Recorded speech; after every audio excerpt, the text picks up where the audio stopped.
दोस्तों, मुर्गे तो आपने अपनी जिंदगी में कई बार देखे होंगे, लेकिन शायद ही आपको उनके इस हैरान कर देने वाले इतिहास के बारे में पता होगा। अब इस बात को सुनकर चौंकिएगा मत कि जो छोटे छोटे मुर्गे आप अपने आसपास देखते हो वो डायनासोर्स के साथ सीधा ताल्लुक रखते हैं। थेरोपोड्स नाम का डायनासोर एक ऐसी प्रजाति जो मुर्गों के सबसे करीबी रिश्तेदार माने जाते हैं। थेरोपोड्स आकार में 20 फीट से भी बड़ा, 2 पैरों पर चलने वाला एक विशालकाय मांसाहारी डायनासोर और आज के समय के मुर्गे दोनों के पास एक जैसा ही डीएनए है। आसान भाषा में समझाएं तो थेरोपोड्स मुर्गों के पूर्वज थे। लेकिन आखिर ऐसा मुमकिन कैसे है? थेरोपोड्स तो एक विशालकाय मांसाहारी जानवर जिनकी ना तो चोंच थी और ना ही पर, तो फिर ये इतने छोटे से दिखने वाले मुर्गों के पूर्वज कैसे हो सकते हैं? आज से करोड़ों साल पहले धरती पर मौजूद डायनासोर्स की अनेक प्रजातियों में से एक प्रजाति थी थेरोपोड्स। 2 पैरों पर चलने वाले थेरोपोड्स जाने जाते थे अपने नोकीले दांत और अपनी तेज रफ्तार के लिए।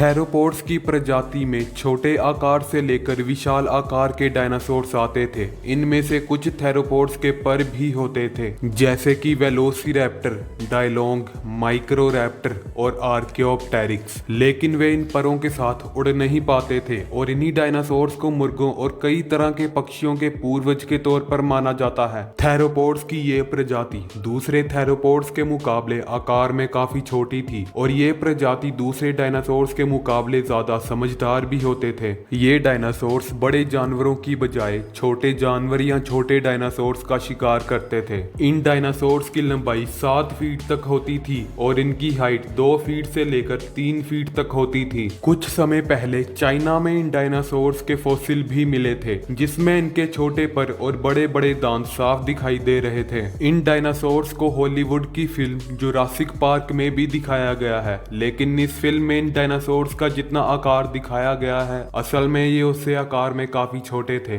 भले ही थेरोपोड्स अपने परों के साथ उड़ नहीं पाते थे, लेकिन भागते समय या शिकार करते समय ये पर इन्हें अपने शरीर का संतुलन बनाए रखने में काफी मदद करते थे। थेरोपोड्स प्रजाति के डायनासोर्स दूसरी प्रजाति के मुकाबले ज्यादा ताकतवर और फुर्तीले होते थे। अपने बड़े बड़े जबड़े और दांतों के चलते ये किसी भी जानवर से पंगा लेने में डरते नहीं थे। लेकिन डायनासोर्स का धरती पर वो आखिरी दिन, जब एक विशाल एस्टेरॉयड धरती से टकराता है और सब कुछ तहस नहस कर देता है। ये धमाका इतना जबरदस्त था कि 90% से ज्यादा डायनासोर्स इस धमाके में मारे गए। इस हादसे में थेरोपोड्स प्रजाति के भी कई डायनासोर्स मारे गए, लेकिन वेलोसिरैप्टर, माइक्रोरैप्टर, आर्कियोप्टेरिक्स और डायलोंग जैसे डायनासोर्स जिनके पास पर थे, वे अपने आप को इन विशाल हादसे में बचाने में कामयाब रहे। इस हादसे के बाद, जिसमें सभी डायनासोर्स का नाश हो गया था, लेकिन थेरोपोड्स की प्रजातियां अपने आप को जिंदा रखने के लिए जूझती रहीं। धरती पर सब कुछ तहस नहस होने के कारण ये बचे हुए डायनासोर्स को अपना वजूद कायम रखने के लिए काफी मुश्किलों का सामना करना पड़ा। इन डायनासोर्स को खाना ढूंढने के लिए काफी लंबा रास्ता तय करना पड़ता था, जिसके लिए सभी डायनासोर्स अलग अलग तरीके का इस्तेमाल करने लगे। थेरोपोड्स की प्रजाति आर्कियोप्टेरिक्स और माइक्रोरैप्टर ने लंबी दूरी तय करने के लिए अपने परों का इस्तेमाल करना शुरू कर दिया। हालांकि वे अपने छोटे परों की मदद से उड़ तो नहीं पाते थे, लेकिन लाखों सालों तक प्रयास करने के कारण उन्होंने अपने अंदर उड़ने की क्षमता पैदा कर ली। लंबे समय तक लगातार उड़ने का प्रयास करने के कारण इनका शरीर का आकार छोटा होने लगा, जिसके चलते इन्हें उड़ने में आसानी होने लगी। लाखों सालों तक चलते इन डायनासोर्स ने अपने आप को उड़ने में इतना विकसित कर लिया, जिससे इनका पूरा शरीर एक पक्षी में बदल गया। और जो पक्षी आज आप देखते हो